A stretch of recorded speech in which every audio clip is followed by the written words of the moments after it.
로마서 10장 우리 14절 말씀부터 21절까지의 말씀입니다. 우리 한 절씩 교독하시고 21절은 함께 읽도록 하겠습니다. 그런즉 그들이 믿지 아니하는 일을 어찌 부르리요, 듣지도 못한 일을 어찌 믿으리요, 전파하는 자가 없이 어찌 들으리요. 보내심을 받지 아니하였으면 어찌 전파하리요. 기록된 바 아름답도다. 좋은 소식을 전하는 자들의 발이와 함과 같으니라. 그러나 그들이 다 복음을 순종하지 아니하였도다. 이사야가 이르되 주여 우리가 전한 것을 누가 믿었나이까 하였으니 그러므로 믿음은 들음에서 나며 들음은 그리스도의 말씀으로 말미암았느니라. 그러나 내가 말하노니 그들이 듣지 아니하였느냐? 그렇지 아니하니 그 소리가 온 땅에 퍼졌고 그 말씀이 땅끝까지 이르렀도다 하였느니라. 그러나 내가 말하노니 이스라엘이 알지 못하였느냐. 먼저 모세가 이르되 내가 백성 아닌 자로서 너희를 시기하게 하며 미련한 백성으로서 너희를 노엽게 하리라 하였고, 이사야는 매우 담대하여 내가 나를 찾지 아니한 자들에게 찾은 바 되고 내게 묻지 아니한 자들에게 나타났노라 말하였고, 이스라엘에 대하여 이르되 순종하지 아니하고 거슬려 말하는 백성에게 내가 종일 내 손을 벌렸노라 하였느니라. 아멘. 오늘 로마서 28번째 시간입니다. 오늘 선교의 법칙과 유대인의 반응, 이렇게 제목을 정했는데요. 선교의 법칙이라고 말한 말씀 드린 이유는 오늘 사도 바울이 자신이 선교하면서 선교의 큰 원칙적 원리가 있음을 오늘 이야기하고 있고, 사실은 이 사도 바울이 정한 오늘 여기 나와 있는 이 선교의 법칙이 지금 전 세계에 나가서 복음을 전하는 선교사들에게도 그대로 적용되는 원칙이고 법칙인 것을 우리가 알게 됩니다. 이제 사도 바울이 복음을 전했는데 그 복음을 전한 선교의 법칙과 원칙에 따라 정했는데, 근데 그것에 대한 유대인들의 반응이 그렇게 좋지 않았다라고 하는 것을 다시 한번 또 강조를 하면서 유대인들이 왜 구원 역사에 있어서 실패를 했고 이방인들이 어떻게 구원의 역사 속에서 이제 성공한 사람으로 구원에 이르게 됐는지에 관한 이야기를 연속적으로 계속 해나가게 됩니다. 우리 내용분에 보시면 이제 믿음에 의한 구원과 순교 신학이라고 하는 제목 아래서 이제 두 번째 시간이죠. 순교의 법칙과 유대인의 반응인데, 사실 바로 앞단락에서 믿음에 의한 의의 보편성이라고 해서 구원받는 것은 이제 하나님의 의를 믿는 믿음, 또 하나님의 의라고 하는 것은 예수님을 이 땅에 보내시고 또 십자가의 대속적인 죽음을 맞게 하고 또 부활시킨 그 하나님의 의, 그리고 그것을 믿는 이들에게 주어지는 그런 구원을 이야기를 하게 됐고요.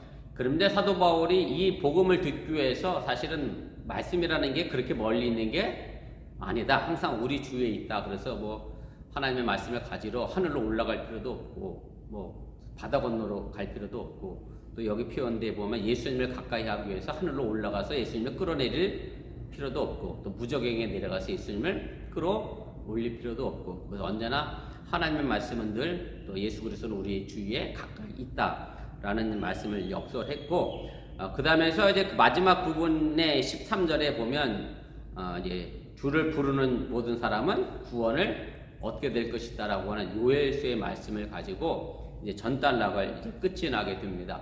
그래서 그런데 주를 부르는 모든 사람이 이제 구원을 받게 되는데, 그러면 부르기까지의 어떤 과정이 전제적인 조건이 필요한데, 오늘 그 부분에 대하여 오늘 사도 바울이 오늘 이야기를 하게 됩니다. 우리 본문 개요를 보도록 하겠습니다. 그래서 오늘 이 문단에서는 이제 바울이 두 가지를 논증하게 됩니다. 첫째는 바울이 이제 선교 초기에 유대인들에게 전도한 경험을 회상하면서 그때 일부 유대인들은 복음을 받아들였지만 대부분의 유대인들은 그 복음을 받아들이지 않았다라고 하는 것을 이야기하면서 왜 그럼 대부분의 사람들은 그 복음을 받아들이지 못했을까라고 하는 나름의 질문을 가지고 구약 성경에서 사도 바울이 그 해답을 찾게 됩니다. 그리고 두 번째는 유대인들이 바울 선교에 대해서 이제 트집 잡았던 부분을 거론하면서 구약 성경의 말씀을 인용하면서 이것을 또 조목조목 이제 반박을 하게 됩니다. 그래서 바울은 유대인들의 이제 트집 잡으려 주장했던 것이 이제 정당화될 수 없다. 뭐냐면 본문에 나와 있는 이야기지만 우리가 듣지 못했다, 이런 식이죠. 내가 하나님의 복음을 제대로 듣지 못했다. 그렇기 때문에 내가 어찌 믿겠느냐라고 하는 반응에 대하여 사도 바울은 자신의 선교 신학적 체계를 동원하면서 그렇지 않다라고 하면서 이제 그것을 이제 반박을 하게 됩니다. 물론 그 내용은 우리가 주석 시간에 자세하게도 다루도록 하겠습니다. 일단 개요니까 여러분들 이해가 안 되더라도 좀 넘어가셔도 좋을 것 같습니다. 그래서 세 번째입니다. 바울의 신학적, 선교 신학적 법칙에 등장하게 되는데 오늘 14절 말씀부터 17절까지의 말씀이고 그 출발점은 이제 그리스도의 말씀이다라고 이야기하면서 그래서 이 말씀이 이제 선포되어 사람들에게 이제 들려지기 위해 존재하는 것이다라고 하면서 그러면 선포되기 위해서는 뭐가 필요하죠? 바로 복음을 전하는 선교자가, 전도자가 필요하다라고 하는 것을 이제 필수적으로 이야기를 하게 되고 그래서 여러분들이 이미 잘 알고 있는 말씀의 내용이긴 합니다만은 아름답도다 이제 좋은 소식을 전하는 사람들의 발이요라고 하면서 이사야서 52장 7절의 말씀을 인용을 하게 됩니다. 그런데 이제 그들 가운데 일부 유대인들이 바울이 전한 그것을 그게 무엇인지도 내가 듣지 못했다라고 이제 항변할 수 있었습니다. 물론 뭐 객관적 사실로 따지면 맞습니다. 왜냐하면 사도 바울이 전한 복음이라는 게 뭐 지금처럼 뭐 인터넷 시대가 아니니까 당연히 한계가 있다라고 하는 얘기고 사도 바울이 몸비친 곳에 있었던 유대인들은 못 들을 수도 있어요. 이제 물론 이제 객관적 사실은 그렇습니다만은 그러나 이것에 대하여 이제 사도 바울이 이사야서 53장 1절의 말씀을 인용하면서 그들의 말씀을 어찌 보면 이제 정당화 시키게 됩니다. 53장 1절의 말씀인데 이렇게 되어 있어요. 우리가 전한 것을 누가 믿었느냐? 여호와의 팔이 누구에게 나타났느냐라고 하는 이 말을 이제 인용하면서 그러면서 이제 바울은 이 자신들의 이 복음 거부가 이미 이사야서의 예언된 말씀으로 성취됐음을 이야기하면서 물론 그것을 객관적으로 분석하고 이야기한 것은 아니고요. 제가 앞서 말씀드린 것처럼 객관적으로 얘기했다고 하면 사도 바울이 전하는 복음을 모든 사람이 다 들을 수 있는 여건은 안 되니까 그것을 해명하기보다 자신의 이제 특기대로 구약 성경의 또 다른 인용구를 내세우면서 그들의 항변이 잘못됐다라고 하는 것을 이제 이야기를 하게 됩니다. 그것이 이제 시편 19편 4절 말씀의 내용인데 본문에도 나와 있습니다. 이렇게 돼 있어요. 보세요. 각조 하단 3번입니다. 그의 소리가 온 땅에 통하고 그의 말씀이 세상 끝까지 이르렀도다. 하나님의 해를 위하여 하늘에 장막을 베푸셨도다. 그래서 하나님의 소리가 온 땅에 그 말씀이 온 세상 끝까지 이미 전파되었다라고 얘기한 성경 구절을 인용하면서 너희들이 못 들었다라고 하는 것은 잘못됐다라는 식의 이제 항변을 이제 잠재우게 됩니다. 5번입니다. 그래서 마지막 구절은 이제 19절부터 21절까지의 말씀인데 이제 구약 성경을 연속해서 인용합니다. 그래서 사실은 구약 성경에 인용된 내용을 보면 도대체 사도 바울이 뭘 이야기하려고 하는지 사실은 그냥 말씀을 읽으면 이해가 되지 않는 부분이 있고요. 그래서 사도 바울이 이 연속으로 인용된 그 구약 성경의 말씀을 가지고 뭘 이야기하려고 했느냐면 자신의 백성 이스라엘 백성들은 이제 패하고 새로운 이방인들, 새로운 백성을 부르신다라고 하는 내용을 담고 있습니다. 또 이스라엘의 잘못은 단순히 이제 가까이 있는 말씀을 거절했다기보다는 그것을 이제 부정한 것이다, 아예 받아들이지 않은 것이다, 라고 하는 것으로 이제 이야기를 하게 됩니다. 본문 주석 차례대로 가겠습니다. 본문 주석을 하게 되면 이제 개요의 내용을 좀 더 상세하게 이해할 수 있을 것이라 그렇게 생각이 듭니다. 주의 이름을 부르는 자가 모두 구원을 얻게 된다면 이제 그 부름에 선행하는 전제 조건은 무엇입니까? 이제 사도 바울의 선교 신학적 체계가 오늘 이 말씀 속에 이제 등장하게 되는데요. 제가 오늘 14절 말씀, 15절 말씀 다시 읽어드리겠습니다. 그런즉 그들이 믿지 아니하는 일을 어찌 부르리요? 듣지도 못한 일을 어찌 믿으리요? 전파하는 자가 없이 어찌 들으리요?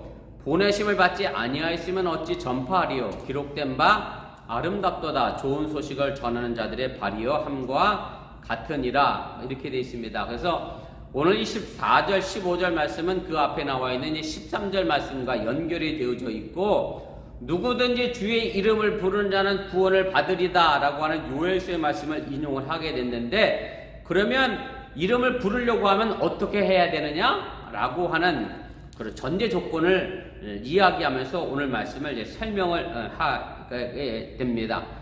그래서 다시 우리 프린트물로 돌아오시면 가로 1번입니다. 그래서 14절 15절로 이제 새로운 단락의 시작을 의미하면서 구원을 받는 사람들의 전제들을 언급하고 이제 16절에 언급되는 이스라엘 백성들의 완고함을 고발하는 그런 연결고리의 내용이 됩니다. 그래서 앞분단 제가 이미 말씀드렸죠. 6월서 2장 32절에 주의 이름을 부르는 자는 구원을 받는다.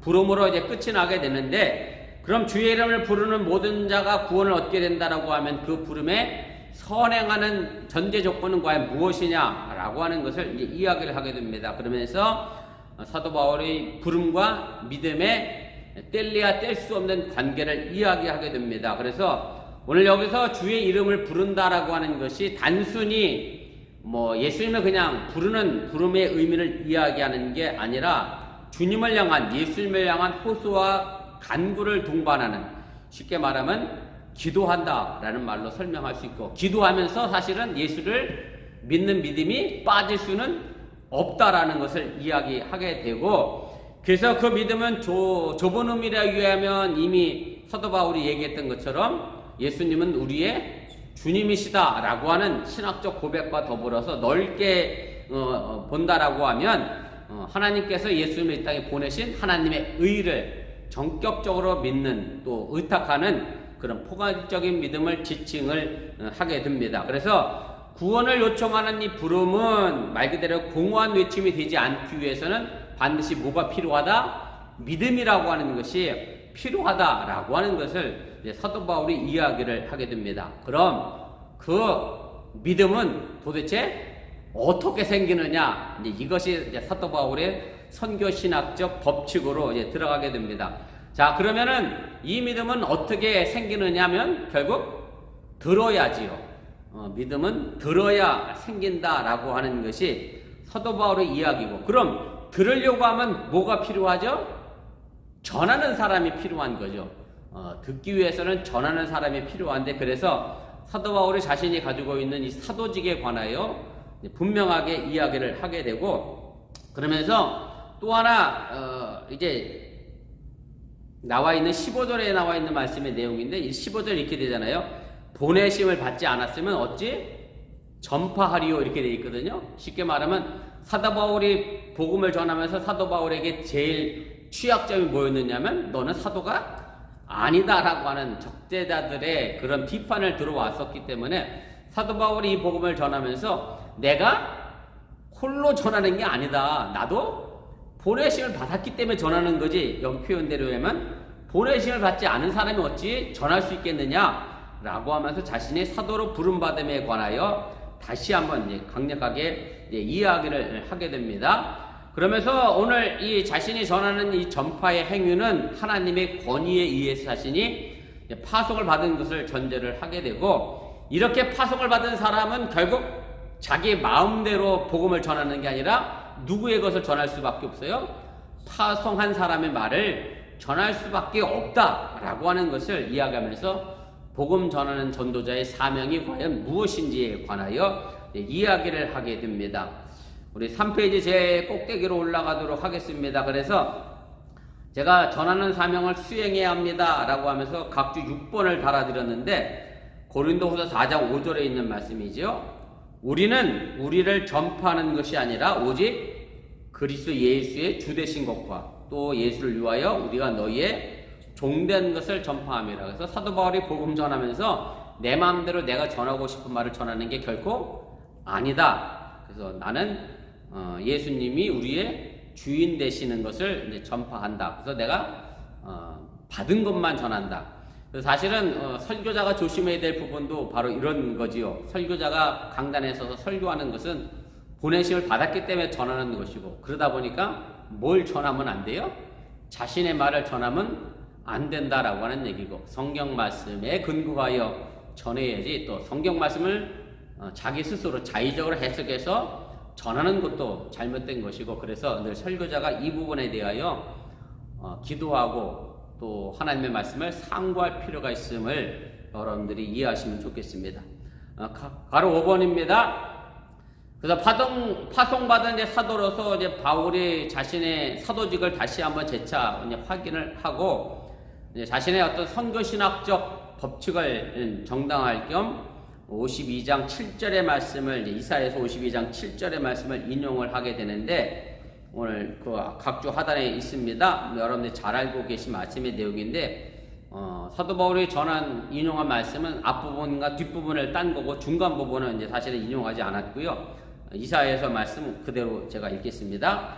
좋은 소식을 전하며 평화를 공포하며 복된 좋은 소식을 가져오며 구원을 공포하며 시온을 향하여 이르기를 네 하나님이 통치하신다 하는 자의 산을 넘는 발이 어찌 그리 아름다운가. 물론 이사야 시대의 상황을 생각해 본다라고 하면 포로로 잡혀있던 이스라엘 백성들에게 하나님의 구원의 말씀을 전하는 사람에 관련된 말을 인용한 것인데, 사도 바울은 이것을 자신이 전하는 복음 전도자 또 선교사로서의 사명을 감당하면서 이 구절을 인용을 하게 됩니다. 그래서 오늘 여기 나오는 복음을 전하는 자의 발이 아름답다 뭐 이렇게 얘기하니까, 뭐 예전에 그런 제가 기사를 본 것 같은데, 우리나라 발레리나의 발이 뭐 사실은 울퉁불퉁 아름답지는 않죠. 그런데 많이 연습했기 때문에 많이 변형된 그런 말을 가지고 아름다운 발이다 뭐 이런 기사를 제가 본 적이 있습니다만, 그렇다고 해서 복음 전하는 전도자의 발이 아름다워서 이 이야기를 쓴 것은 아니다 라고 하는 것 여러분들이 기억하시면 좋겠고, 사실은 이 아름답다라고 하는 말은 발이 아름답다라고 하는 말을 의미하는 것은 아닙니다. 오늘 그 가로 5번의 세 번째 단인데, 쉽게 말하면 때에 맞춰 적절하게 나타난 하나님의 사자를 대면하는 사람들의 태도를 의미하는 겁니다. 복음 전하는 전도자가 왔는데 그 사람을 어떻게 환영해야죠? 당연히 아름답게, 격렬하게, 따뜻하게 환영해 줘야 한다라고 하는, 그래서 하나님의 복음 전하는 자를 만나는 게 나에겐 참 즐거웠다라는 것을 표현하는 것이지, 복음 전하는 자의 발이 아름답다라고 하는 말의 의미는 아니라고 하는 얘기고, 그래서 지금의 시대를 우리가 생각해서는 아니 되고요. 사도 바울이 전하였던 복음 전파했던 시대에 생각하면 전부 교통수단이 없던 시대에 걸어 다녔거든요. 그렇게 고되고 걷고 뛰어다닌 복음 전파에게 적용되는 이 인용구가 아마 그들에게는 격려가 되는 그런 말씀이었을 것이고, 사실 그렇게 고생스럽게 복음 전하기 위해 찾아왔는데 맞이하는 사람들이 즐겁게 맞이하면 얼마나 그들에게 힘이 될 수 있었겠느냐라고 하는 그런 의미의 말씀의 내용입니다. 자, 2번입니다. 구원회로에 초대했을 때에 이스라엘은 어떤 태도를 보였습니까? 오늘 16절에 있는 말씀인데 제가 다시 읽겠습니다. 그러나 그들이 다 복음을 순종하지 아니하였도다. 이사야가 이르되 주여 우리가 전한 것을 누가 믿었나이까 하였으니, 이렇게 말씀을 합니다. 사도 바울이 선교신학적 법칙을 이야기를 했지요. 복음 전하는 사람은 복음을 전하고, 그건 누구에게 위탁받았어요? 하나님에게 위탁받았고, 복음 전하는 사람이 복음을 전하면 그것으로 사람들이 듣게 되고, 그 들음으로 말미암아 뭐가 생기게 되죠? 믿음이 생기게 되고, 그러니까 그 믿음을 가지고 주님을 부른다. 이런 선교신학적 법칙을 이야기를 하게 되고, 지금도 여전히 동일한 법칙이기도 합니다만은, 그렇게 선교 원칙을 내세웠는데, 그럼 그렇게 전하는 복음에 대하여 유대인들은 어떤 태도를 보냈느냐라고 하는 부분입니다. 오늘 가로 1번인데, 사실은 전도자에 의하여 복음을 전하는 것을 들은 사람들이 할 수 있는 태도는 딱 두 가지죠. 하나는 받아들이든지 아니면 받지 않든지, 두 가지고요. 이것은 어느 시대 어느 종교에서나 다 있는 분명한 현실의 모습이고, 그런데 오늘 개약 성경에 보여주고 있는 이 번역은 원문에 비춰보면 약간 모호한 부분이 있습니다. 무슨 얘기냐면, 오늘 16절 말씀을 여러분들이 보시면 이렇게 돼 있어요. 그러나 그들이 다 복음을 순종하지 아니하였도다, 이렇게 돼 있거든요. 그리고 이 말씀을 그대로 액면 그대로 받아들이면, 사도 바울이 복음을 전했는데 복음을 받아들인 유대인들이 어떻게 했다는 소리예요?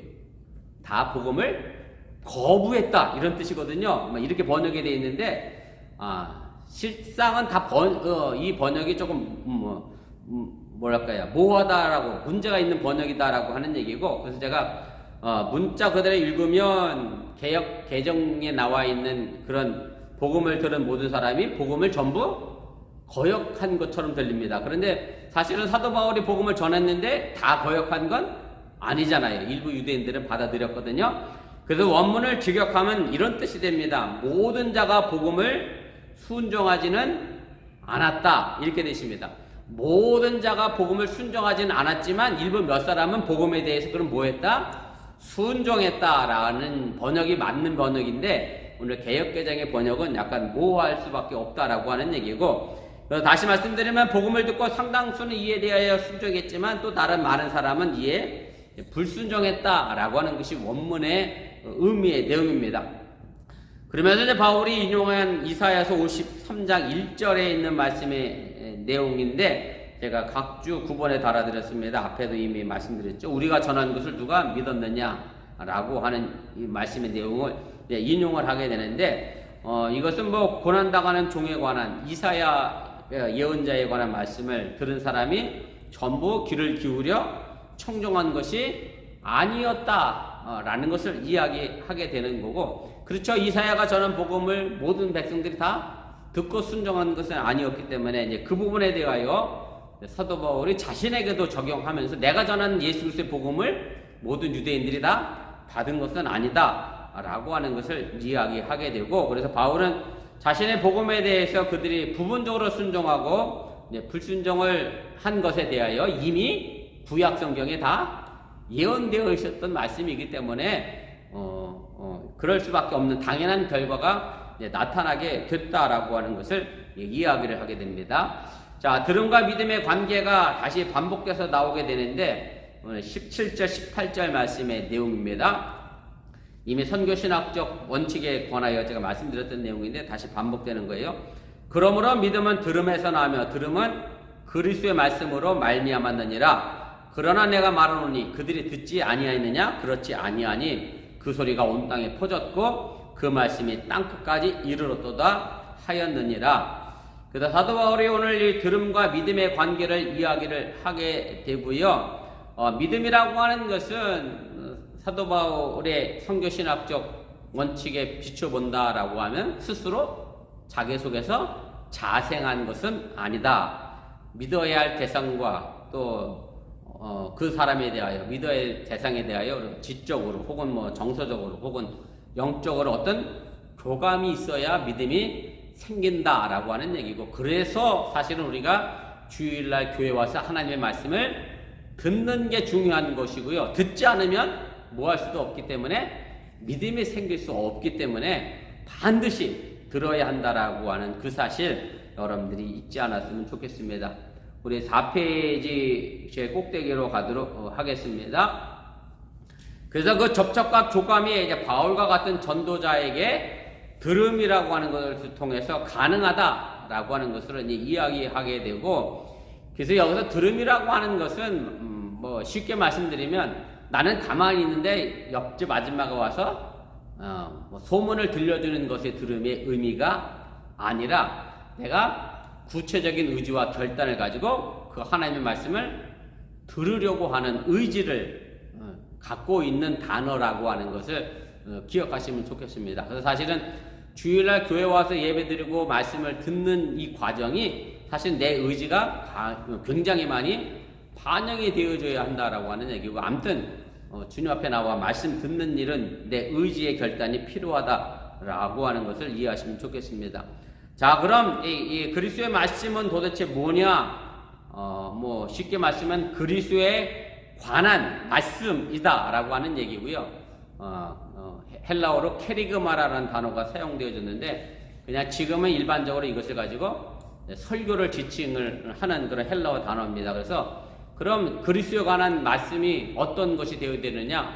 좁은 의미로 얘기하면 아까도 얘기했지만 그 믿음은 좁은 의미로는 예수는 우리의 주님이십니다 라고 하는 그런 것이 들어야 되고, 그 다음에 예수 그리스도의 부활과 죽음과 관련된 고백 또는 선포용 메시지가 그 말씀이 여기에 포함되어져 있다라고 하는 얘기고, 그래서 사실은 이것이 빠져있는 복음은 복음이 아니다라고 단정할 수 있음 또한 여러분들이 기억하시면 좋겠습니다. 4번입니다. 그래서 믿음과 들음, 그 다음에 그리스도의 말씀으로 짜여져 있지요. 그래서 사도 바울이 복음을 전하고 그리고 그것을 듣고 그름으로 말미암아 믿음이 생기는데 그렇다고 해서 이 들음은 아무거나 듣는다고 생기는 게 아니다라고 하는 얘기고 그리스도의 말씀을 이제 들어야 한다라고 하는 얘기인데 이 선교 원칙에 관련하여 오늘 이스라엘들에게 그대로 적용하게 되면 그들은 복음을 완고하게 이제 거부했다라고 하는 얘기고요. 그래서 그들에게 믿음이 생겨나지 않았다는 것은 그들의 복음을 듣지 못해서가 아니다라는 것도 아니고 또 그리스도의 말씀이 전파되지 않아서도 아니다. 왜냐하면 제가 아까도 얘기했지만 사도 바울이 객관적으로 따지면 복음 전하는 걸 다 듣진 않았으니까 난 못 들었어 라고 핑계대고 있고 그래서 나는 뭐 복음에 대해서 거부할 수밖에 없었다라고 하는 이유를 댈 상황에 대하여 오늘 사도 바울이 이것을 잠재기 위해서 이제 수사학적 질문의 형식을 빌려서 논쟁을 하고 있음을 여러분들이 기억하시면 좋겠습니다. 그래서 오늘 이렇게 되잖아요. 17절 말씀의 내용인데 18절 말씀입니다. 그러나 내가 말하노니 그들이 듣지 아니하였느냐 이렇게 물어요. 그러고 나서 뭐라고 대답했어요? 그렇지 않다라고 아주 단정을 짓습니다. 쉽게 말하면 그들이 듣지 못했느냐 그렇지 않다라고 하는 얘기는 그들이 뭐 했다는 얘기죠? 들었다라고 하는 것을 분명하게 이야기를 하게 되고요. 그게 이제 가로 5번의 내용인데 그들이 듣지 아니하였느냐라고 하는 이 수사학적 질문에 대한 대답은 그렇지 않다라고 하는 것은 결코 그럴 수 없다라는 강한 어조의 답변을 만들어냈고요. 그래서 그리스도의 복음이 이스라엘에게 널리 전파됐음을 사도 바울은 아까도 제가 인용했습니다마는 시편 19편 4절 말씀 인용해서 너희들이 이것은 결코 핑계일 수밖에 없다라고 하는 것을 이제 분명하게 이야기하게 되고 예수 그리스도의 복음이 이스라엘 전역에 이미 전파됐음을 구약 성경을 인용하여 다시 한번 이제 항변하며 이제 증거하게 됩니다. 마지막입니다. 4번입니다. 이스라엘은 이미 어떻게 하나님의 초대를 받았습니까? 그래서 오늘 이 19절부터 21절까지는 구약 성경을 연속해서 인용을 한 내용인데 간략하게 요약을 하면 이렇게 됩니다. 이방인들은 하나님의 초대를 받아서 그 복음을 받아들였고 이스라엘 백성들은 하나님이 손을 벌리고 있었음에도 불구하고 어떻게 했느냐면 받아들이지 않았다. 하나님이 이미 초대했는데 그 초대에 응하지 않았다. 뭐 이런 결론을 내릴 수가 있는데요. 19절부터 21절까지 말씀 보시면 이 내용인지 과연 그 말씀인지 이해하기 어려운 이제 성경 구절들을 많이 인용을 해놨습니다. 19절부터 21절까지 제가 읽을게요. 그러나 내가 말하노니 이스라엘이 알지 못하였느냐? 먼저 모세가 이르되 내 백성 아닌 자로서 너희를 시기하게 하며 미르는 백성으로서 너희를 노엽게 하리라 하였고 이사야는 매우 담대하여 내가 나를 찾지 아니한 자들에게 찾은 바 되고 내게 묻지 아니한 자들에게 나타났노라 말하였고 이스라엘에 대하여 이르되 순종하지 아니하고 거슬려 말하는 백성에게 내가 종일 내 손을 벌렸노라 하였느니라. 오늘 이 세 구절의 구약 성경을 인용했는데 이 내용을 보면 이스라엘 백성들에게는 초대장을 보냈는데 거부했고 이방인들에게는 그 거부가 일어나지 않았다라는 것을 볼 수 있는 말씀의 내용이 그냥 직관적으로 우리 눈에는 그렇게 쉽게 들어오지가 않습니다. 그래서 이 내용을 제가 자세하게 다시 설명하겠습니다. 4번의 가로 1번입니다. 그래서 이스라엘이 알지 못하였느냐라는 질문으로 이제 사도 바울이 시작을 하죠. 그러나 내가 말하노니 이스라엘이 알지 못하였느냐라고 질문을 하고 나서 사실은 그 다음에 뭐가 없어요? 그 질문에 대한 답이 없는데 우리 18절에 있는 말씀에서 빠져 있는 것이 하나 있죠. 그들이 듣지 아니하였느냐? 그랬더니 그렇지 않다. 똑같아요. 이스라엘지 알지 못하였느냐? 그렇지 않다. 이스라엘이 뭐 했던 소리죠?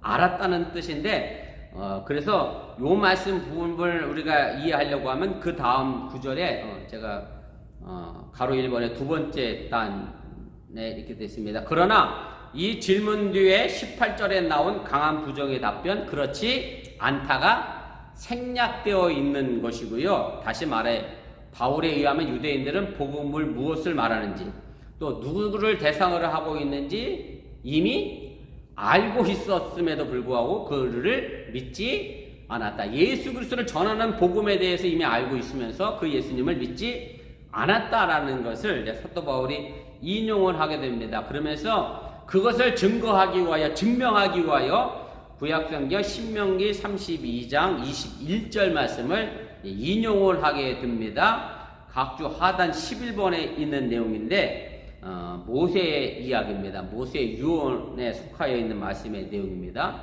그들이 하나님이 아닌 것으로 내 질투를 일으키며 허무한 것으로 내 진노를 일으켰으니 나도 백성이 아닌 자로 그들에게 시기가 나게 하며 어리석은 민족으로 그들의 분노를 일으키리로다. 이렇게 되어 있어요. 근데 이 말씀은 모세가 자신의 일생을 마감하면서 이스라엘 백성들에게 유언으로 남긴 말씀의 내용 가운데에 흔히 노래의 말씀으로 알려진 그분의 유언의 일부분인데, 이제 내용을 보면 이제 이해가 돼요. 사실은 이스라엘 백성들이 광야 40년의 유랑 생활 속에서 어떤 범죄를 많이 저질렀느냐면 하나님을 버리고 이방 우상신을 숨기는 일들을 많이 했습니다. 그래서 오늘 11절 내용이 보면 그렇게 되잖아요.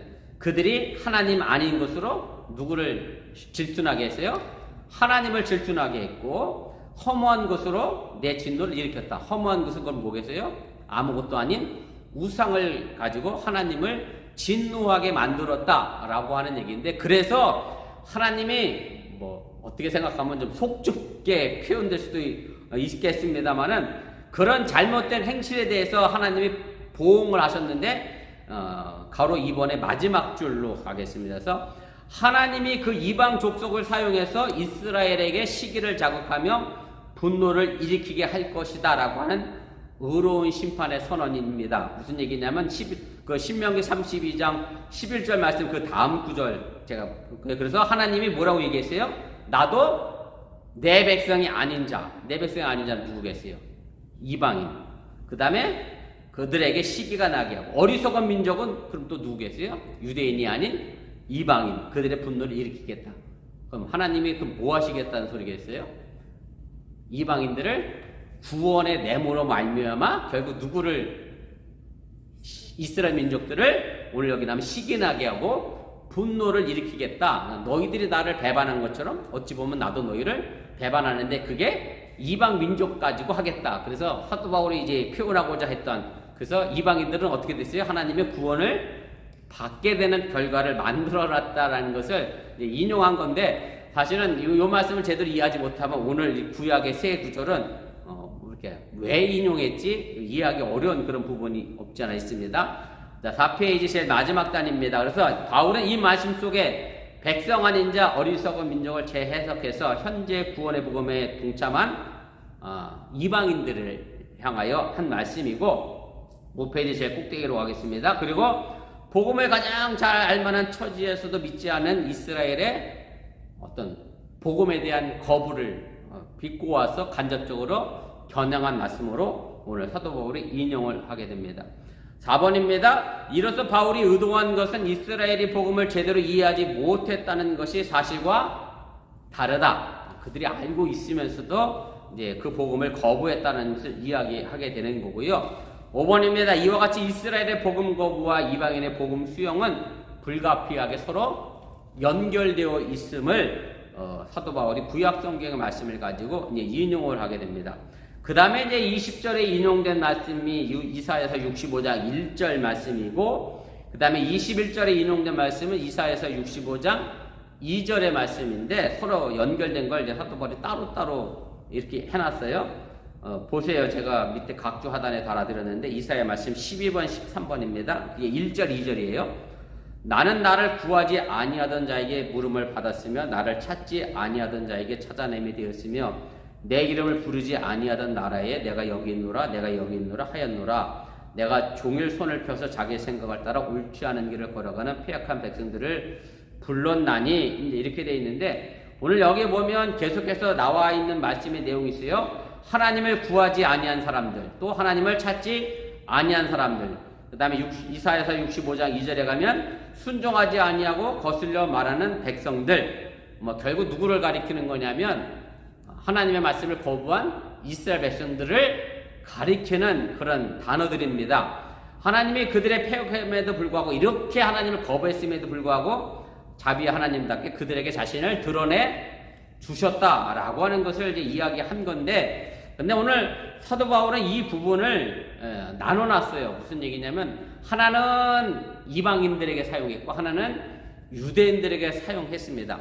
원래 이사야서 본문에 의하면 전부 이 사람들 누구냐면 유대인들, 이스라엘 민족이었는데 사도 바울은 하나는 이방인들에게 하나는 이스라엘 민족에게 나눠서 그렇게 적용을 했다라고 하는 얘기고요. 그래서 오늘 20절에 나와 있는 얘기 말씀의 내용이 이렇게 되어 있는데, 보세요. 21절에 보면 이사야는 매우 담대하여 내가 나를 찾지 아니한 자들에게 찾은 바 되고 내게 묻지 아니한 자들에게 나타났노라, 이렇게 얘기를 했는데, 오늘 여기 나를 찾지 아니하고 내게 묻지 아니한 자들은 결국 누구를 가르치느냐면 이방인을 가르치는 거예요. 물론 이사야 원문에는 이스라엘 민족이지만 사도 바울이 이걸 가지고 누구에게 표현했냐면 이방인에게 적용한 거고요. 그래서 하나님께서 그 이방인들에게 자신을 스스로 계시하고 나타냈음을 이야기하는 거고, 그래서 그 이방인에게 하나님이 구원의 은총을 베풀었음을 이야기하면서, 그렇다고 해서 이방인이 뭘 한 건 아니잖아요.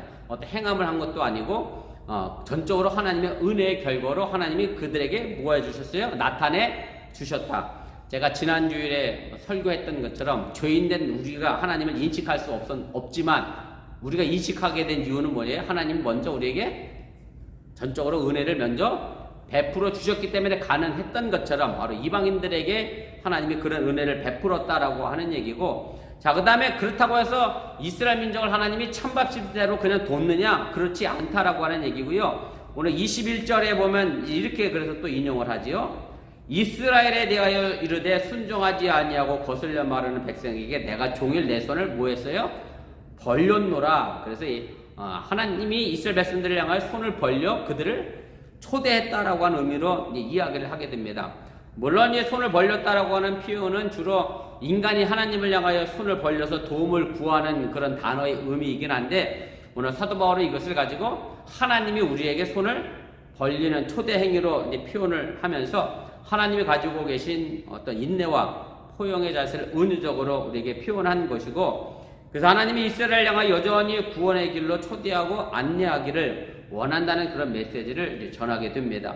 그럼에도 불구하고 아직까지 이스라엘 백성들은 뭐 하고 있죠? 예수 그리스도를 복음을 거부한 채, 지금의 유대인들이 여전히 복음을 거부한 채 폐역한 현재 상태에 놓이게 되고 돌이키지 않았다라고 하는 얘기고, 그래서 그 현재의 구원의 실패에 대한 책임은 하나님에게 있는 것은 아니라 누구에게 있어요?